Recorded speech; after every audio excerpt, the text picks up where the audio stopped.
जय हिंद। कैसे हैं आप सब? आई होप कि अच्छे ही होंगे।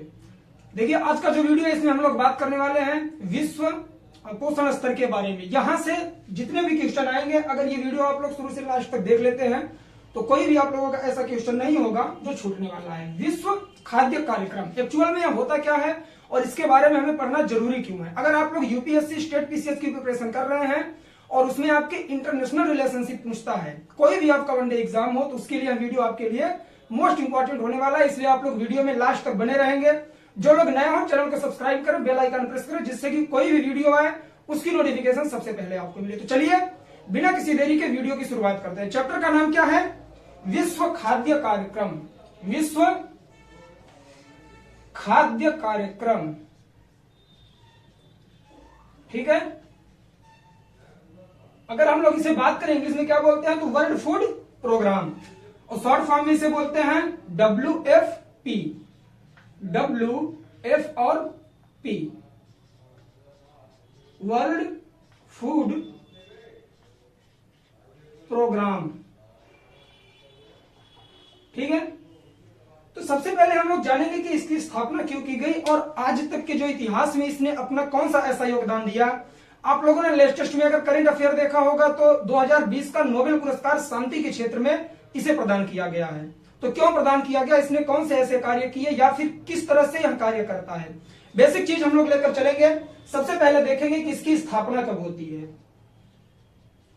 इसकी फाउंडेशन की जो नींव पड़ी सबसे पहले 1961 में पड़ती है, 1961 में। यह एक संयुक्त राष्ट्र के संबद्ध निकाय है, मतलब यूएन का एक संबद्ध निकाय है। अगर हम लोग बात करें यूएन के बारे में तो हम लोग जब वीडियो इंटरनेशनल ऑर्गेनाइजेशन शुरू किए थे, आई थिंक जब इकोनॉमिक्स हम लोग पढ़ रहे थे तो इकोनॉमिक्स में ही हम लोगों ने यूएन के बारे में समझ लिया था। तो जो लोग नए होंगे चैनल के प्लेलिस्ट में जाएंगे, सारे वीडियो आप लोगों को मिल जाएंगे, तो वहां जाकर वीडियो देखकर सारी चीजें कंफर्म कर लेंगे।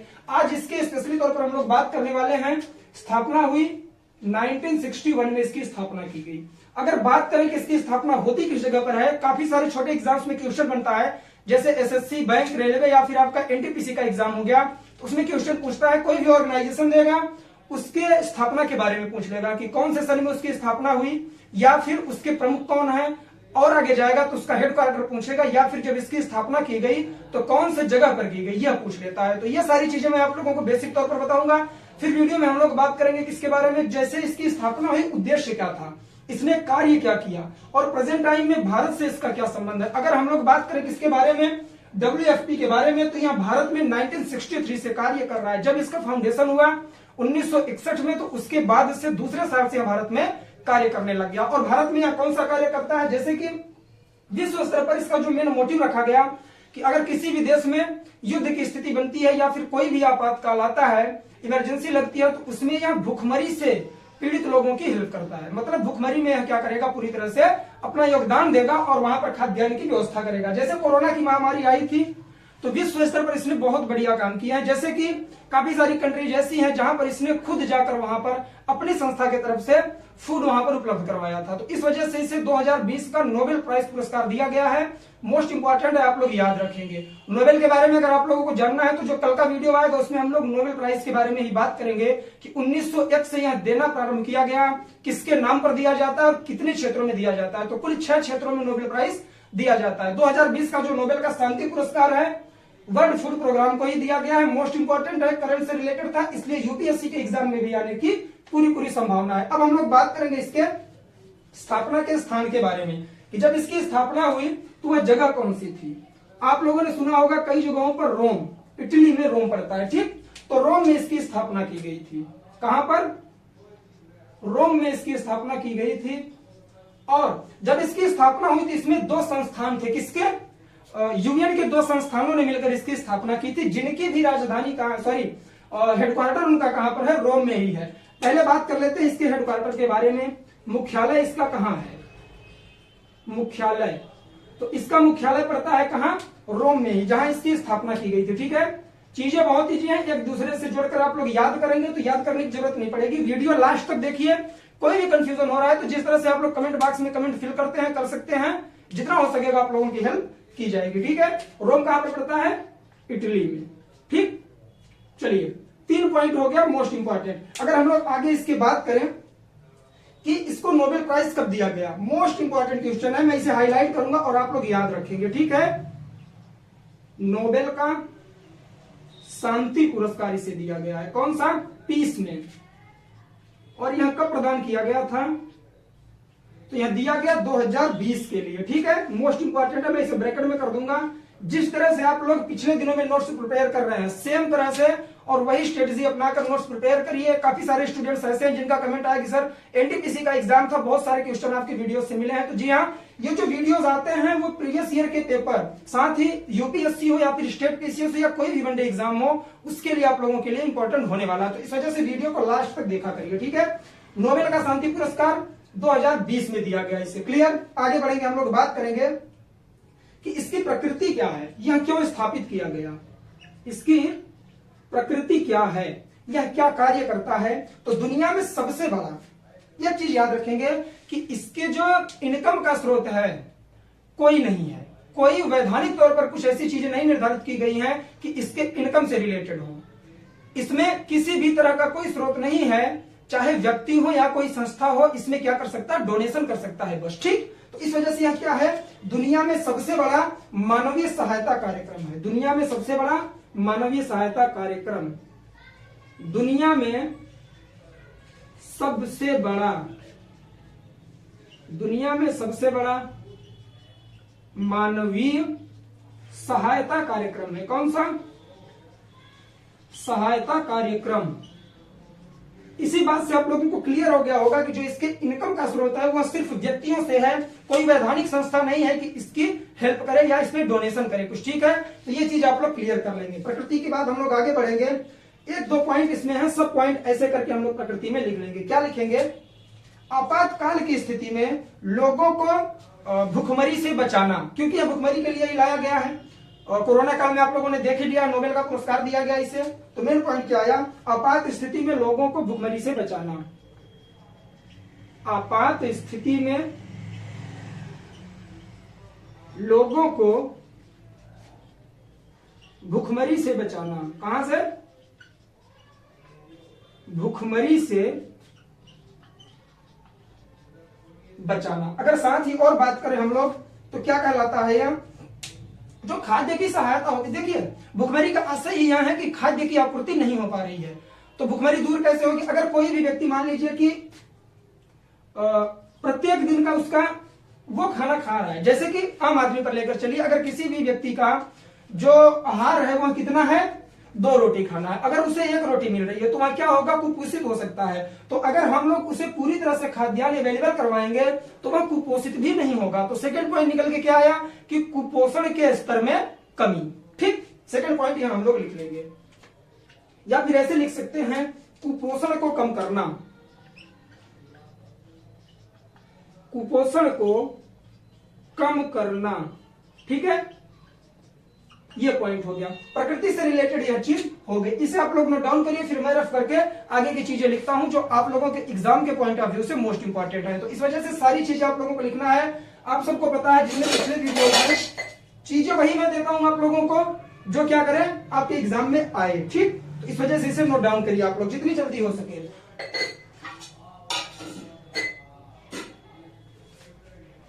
चलिए अगला पॉइंट क्या लिखेंगे हम लोग, यह कितने देशों की सहायता करता है। यह कुल 88 देशों 88 कंट्रीज की देशों की सहायता करता है, सहायता करता है। लेकिन अगर हम लोग बात करें तो इसके कार्यकारी बोर्ड में कितने मेंबर हैं, कहां पर, कार्यकारी बोर्ड में, कार्यकारी बोर्ड में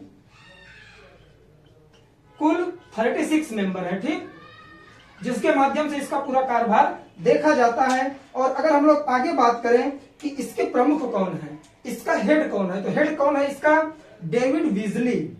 इसके प्रमुख कौन है, डेविड विजली इसके प्रमुख हैं। याद रखेंगे आप लोग, भूलना नहीं है, डेविड विजली। मैं ये सारी चीजें क्यों बता रहा हूं, क्योंकि इसे नोबेल का प्राइज दिया गया है 2020 का, तो इस वजह से यह एग्जाम में पूछा जाना एकदम श्योर है। कोई भी आपका वनडे एग्जाम होगा उसमें WFP से रिलेटेड क्वेश्चन जरूर मिलेगा आप लोगों को। ठीक, चलिए आगे बढ़ेंगे। अब हम लोग बात करेंगे कि इसने एजेंडा 2030 चलाया है। क्या?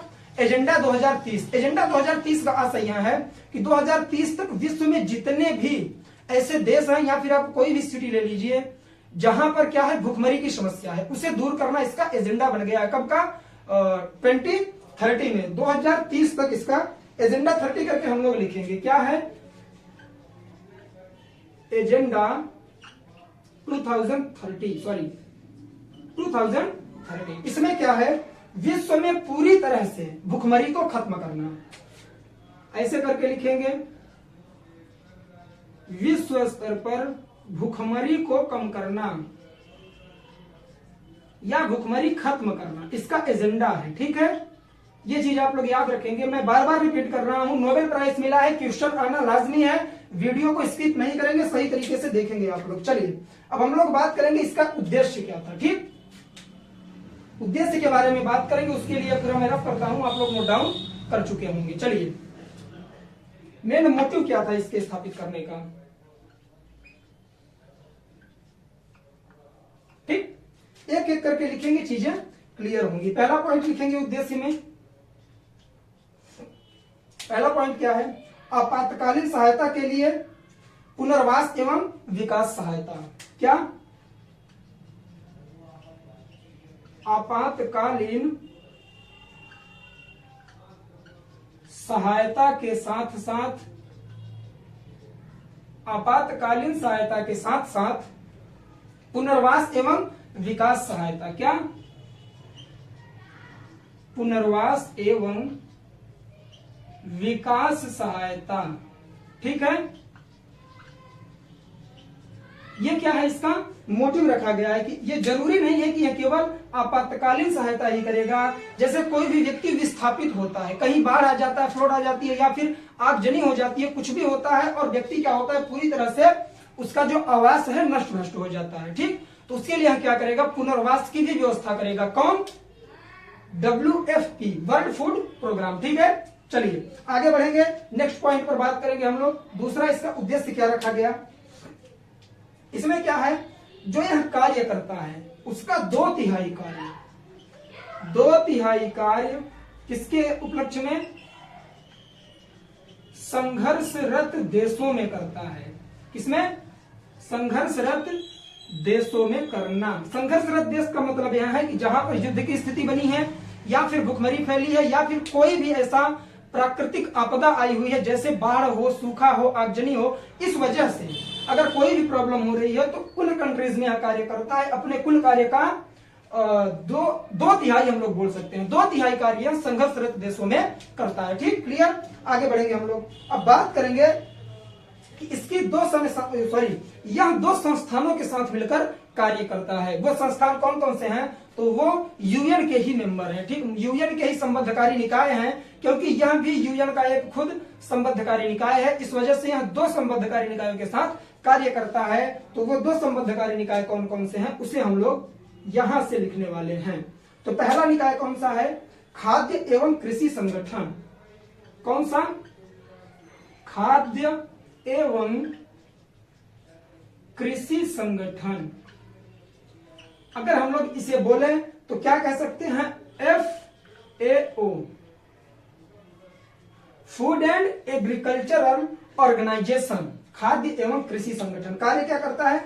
ग्रामीण क्षेत्रों में गरीब जनता हेतु बनाई गई परियोजनाओं का वित्त पोषण किया जाता है। जैसे कोई ग्रामीण क्षेत्र है, वहां पर क्या है, गरीबी रेखा के नीचे जो व्यक्ति रह रहे हैं उनके लिए कुछ योजनाएं चलाई जाती हैं, और उनका सही तरीके से संचालन करना, सबका हक सबको दिलाना, यह किसका कार्य है? खाद्य एवं कृषि संगठन का। क्या बोलते हैं इसको? Food and agricultural organisation. ये चीजें याद रखेंगे। इंग्लिश में देकर क्या करता है, आप लोगों से पूछ लेता है, इसका फुल फॉर्म पूछ लेगा, या फिर इसका हिंदी पूछ लेता है। तो छोटे एग्जाम्स में ऐसे क्वेश्चन बनते हुए आए हैं। तो क्या लिखेंगे हम लोग इसमें? ग्रामीण क्षेत्रों में। क्या? ग्रामीण क्षेत्रों में गरीब, क्या ग्रामीण क्षेत्रों में गरीब जनता हेतु बनाई गई, ग्रामीण क्षेत्रों में गरीब जनता हेतु बनाई गई योजनाएं लागू करना। ठीक है, किसका कार्य है? खाद्य एवं कृषि संगठन का। और सेकंड इसका संस्थान जो है वह कौन सा है? तो वह है कृषि विकास के लिए अंतरराष्ट्रीय कोष। कृषि विकास के लिए अंतरराष्ट्रीय कोष, कृषि विकास के लिए अंतरराष्ट्रीय कोष, अंतरराष्ट्रीय कोष। ठीक, ये चीज आप लोग याद रखेंगे हमेशा। इसे क्या बोलते हैं? IFAD। क्या? IFAD। IFAD इसका क्या है? शॉर्ट फॉर्म है। ठीक, अब यह क्या कार्य करता है वो हम लोग देखने वाले हैं। क्या करेगा यह? यूएन के सदस्य देशों की नीतियों का निर्माण करता है। ठीक, ये चीज आप लोग याद रखेंगे, इसे एक्सप्लेन करने की जरूरत नहीं है। आगे हम लोग बढ़ते हैं और बात करेंगे कि लक्ष्य क्या रखा गया है इसका। इसका जो लक्ष्य रखा गया है वह भोजन तक पहुंच, प्रत्येक व्यक्ति की भोजन तक पहुंच, प्रत्येक व्यक्ति की भोजन तक पहुंच, भोजन तक पहुंच। पहुंच का आशय यह है कि भूखमरी दूर होगी। क्या? भूखमरी को दूर करना, इसका मेन लक्ष्य रखा गया है। ठीक, तो ये चीजें आपकी क्लियर हो गई। आगे बढ़ेंगे हम लोग, नोट डाउन करते रहेंगे मेरे साथ में ही और चीजें सुनने का प्रयास करेंगे। जो मैं बोल रहा हूं सही तरीके से अपने कानों तक जाने देंगे। अगर एक एक पॉइंट आप लोगों ने सही तरीके से सुन लिया है तो मुझे नहीं लगता कि वीडियो की जो चीजें मैं लिख रहा हूं नोट डाउन करने की भी जरूरत आपको पड़ेगी। ठीक है, चलिए बात करेंगे कि इसका वित्त पोषण कैसे होता है। इसे आप लोग नोट डाउन करिए, फिर आगे लिखते हैं हम लोग। ठीक, इसका वित्त पोषण स्टार्टिंग में ही हम लोगों ने बात किया था कि कोई ऐसा निकाय नहीं है जो कि संवैधानिक तौर पर इसकी सहायता करता है। इसके लिए क्या किया जाता है? आम व्यक्तियों द्वारा या संस्थाओं द्वारा डोनेशन दिया जाता है और डोनेशन से दिए गए पैसे के माध्यम से यह क्या करता है? प्रत्येक देशों में जहां पर भूखमरी की समस्या है वहां खाद्यान्न उपलब्ध करवाता है। नोबेल प्राइज मिल चुका है 2020 का। ठीक, क्या लिखेंगे हम लोग? वित्त पोषण, इसका वित्त पोषण। वीडियो ज्यादा बड़ा नहीं होने वाला है आपसे, क्योंकि ये जो संगठन है हमारा, ऑर्गेनाइजेशन है, यह ज्यादा एक्सप्लेन करने की जरूरत नहीं है, सिर्फ चीजें आप लोगों को पकड़नी है। इसका फुल फॉर्म क्या होता है, इसकी फाउंडेशन कब की गई और इसके प्रमुख कौन है, इसका मुख्यालय कहां पर है, कितनी मेंबर कंट्रियों में यह कार्य करता है और प्रमुख इसका उद्देश्य क्या रखा गया और भारत से इसका क्या रिलेशन है, ये सारी चीजें हमें समझना है। बस बाकी चीजों पर फोकस नहीं करना है। अगर किसी भी एग्जाम में सिलेक्ट होना है तो सबसे पहले हमें यह देखना है कि हमें क्या छोड़ना है। अगर सारी चीजें पढ़ने की कोशिश करेंगे सिलेक्शन नहीं होगा। आपको पीएचडी नहीं करनी है, केवल वनडे एग्जाम का प्रिपरेशन कर रहे हैं, आपको एग्जाम में सेलेक्ट होना है। आपको वही फैक्ट पढ़ना है जो आते हैं क्वेश्चन, जहां से बनते हैं। वो कैसे पता चलेगा? अगर आप लोग प्रीवियस ईयर के पेपर और साथ ही सिलेबस देखते रहेंगे तो सारे आप लोगों के कंफ्यूजन दूर होंगे और क्वेश्चन आप लोग वहीं से उठाएंगे। ठीक है, चलिए वित्त पोषण के बारे में अगर हम लोग बात करें तो कोई स्वतंत्र स्रोत नहीं है इसका, पहले हमने बात की थी। कोई स्वतंत्र स्रोत नहीं है। ठीक, मतलब कोई ऐसी संस्था नहीं है जो डायरेक्टली यह कह दिया गया हो कि इस तरफ से इस संस्था, जैसे आईएमएफ के बारे में हम लोगों ने पढ़ा, वर्ल्ड बैंक के बारे में हम लोगों ने पढ़ा, तो ऐसा नहीं कहा गया कि वर्ल्ड बैंक, आईएमएफ या एडीबी या एनडीए कहीं से भी इसको वित्तीय सहायता देने का कोई भी प्रावधान नहीं कहा गया है। कोई भी अपने मन से, जिसे हम लोग डोनेशन बोलते हैं, अनुदान बोलते हैं, कोई भी व्यक्ति कर सकता है, हम भी कर सकते हैं, आप भी कर सकते हैं, या कोई संस्था भी कर सकती है। इस वजह से कोई स्वतंत्र स्रोत नहीं है इसके इनकम का। ठीक, आगे बढ़ेंगे। अगर इसी में एक पॉइंट हम लोग जोड़ दें तो ज्यादा सही रहेगा कि यह पूरी तरह से स्वैच्छिक होता है। क्या? पूरी तरह से स्वैच्छिक, पूरी तरह से स्वैच्छिक होता है ये, मतलब स्व इच्छा से। हम अगर चाहें तो दे भी सकते हैं या नहीं भी दे सकते हैं। ठीक, ये सारे पॉइंट क्लियर हो गए। अब एक बार हम लोग बात करेंगे कि एक इसका क्या है, पहल है शेयर द मील करके, इंपॉर्टेंट है, याद रखेंगे। क्या है इसे हम लोग समझने का प्रयास करेंगे। शेयर द मील, ठीक, मील या माइल बोल सकते हैं आप लोग। क्या है यह? संयुक्त राष्ट्र विश्व खाद्य कार्यक्रम की ही एक पहल है। संयुक्त राष्ट्र संयुक्त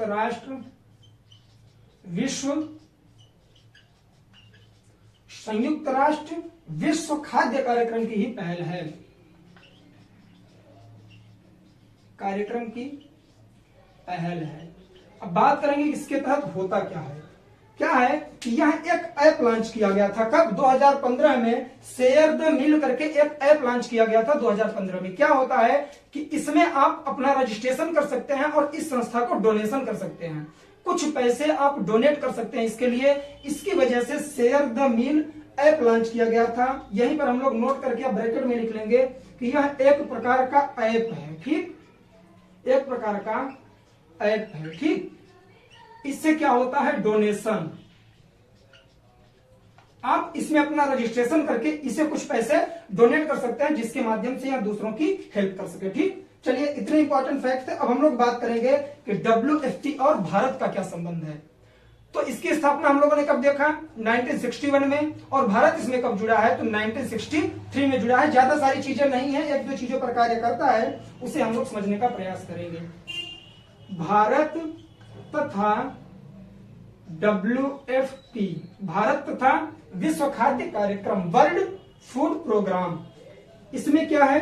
सबसे पहला पॉइंट लिखेंगे, भारत इसका सदस्य कब से बना, या फिर भारत में यह कब से कार्य कर रहा है। मेंबर बनने का आशय है कि जिस कंट्री में यह कार्य कर रहा है। तो पहली बार इसने भारत में कब कार्य किया? क्वेश्चन आएगा 100%। 1963 में पहली बार, 1963 में पहली बार भारत में इसने अपना कार्य किया, इसने अपना पहला कार्य किया, ठीक, अपना पहला कार्य किया। किसने किया? WFP ने, विश्व खाद्य कार्यक्रम ने। कार्य करने का मतलब यह है कि 1963 में आप लोगों ने सुना होगा कि उस समय खाद्यान्न की बहुत समस्या चल रही थी, क्योंकि हरित क्रांति आई नहीं थी, ठीक।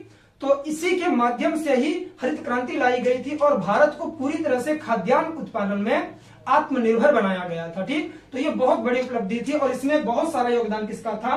WFP का था, ठीक। ये चीजें आप लोग ऐसा करेंगे ना, कोई भी ऑर्गेनाइजेशन जिसे पढ़ रहे हैं उसे हिस्ट्री से भी जोड़ेंगे, करंट से भी जोड़ेंगे और साथ ही साथ इकोनॉमी से भी जोड़ेंगे, तो चीजें क्लियर होंगी। तीनों सब्जेक्ट में कहीं से भी कोई भी क्वेश्चन पूछेगा, आप वहां से आंसर कर सकते हो, ठीक। चलिए, अब हम लोग बात करेंगे आगे। तो पॉइंट लिख ही लेते हैं कि अनाज उत्पादन में भारत को निर्भरता प्राप्त हुई। क्या? अनाज उत्पादन में या खाद्यान्न उत्पादन में, अनाज उत्पादन में भारत को आत्मनिर्भरता मिली, भारत को आत्मनिर्भरता की प्राप्ति हुई, ठीक। ये हो गया पॉइंट। थर्ड पॉइंट हम लोग बात करेंगे क्या है कि यहां यह किस पर कार्य करता है। खाद्य वितरण से लेकर तकनीकी सहायता, मतलब जैसे आप लोगों ने देखा था क्या कोरोना पैंडेमिक आया था, तो इसमें क्या हुआ कि इसके माध्यम से पूरे विश्व में तो चलाया जा ही रहा था, लेकिन भारत में क्या हुआ कि जो खाद्यान्न है उसका सही तरीके से वितरण करना, अर्थात उसे मैनेज करना, मैनेजिंग का कार्य किसे दिया गया था? तो वह था WFP को, ठीक। और साथ ही क्या करता है? यह तकनीकी सहायता करता है। तकनीकी सहायता का आशय यह है कि जैसे फसल उगानी है तो उसके लिए कौन से कीटनाशक का प्रयोग किया जाए, या फिर फसल की जो मिट्टी है उसे कैसे उपजाऊ बनाया जाए, ये सारी चीजों पर इसने भारत में कार्य किया। इंपॉर्टेंट फैक्ट है, याद रखेंगे। इसी के माध्यम से ये जोड़ लेंगे कि हरित क्रांति जो आई थी, ग्रीन रेवोल्यूशन, इसी के माध्यम से आई थी। उसमें नॉर्मन ई बोरलॉग और साथ ही स्वामीनाथन का भी हाथ था। लाने वाले वही दो व्यक्ति थे, लेकिन इसका भी अपना एक योगदान था। इसी के माध्यम से भारत को पूरी तरह से खाद्यान्न में आत्मनिर्भर बनाया गया था, अनाज में, ठीक है। थर्ड पॉइंट हम लोग लिखेंगे, मोस्ट इंपॉर्टेंट है कार्य इसने भारत में क्या किया? खाद्य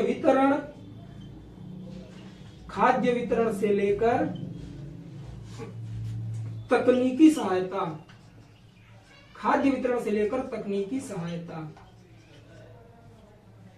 के क्षेत्र में कार्य, ठीक।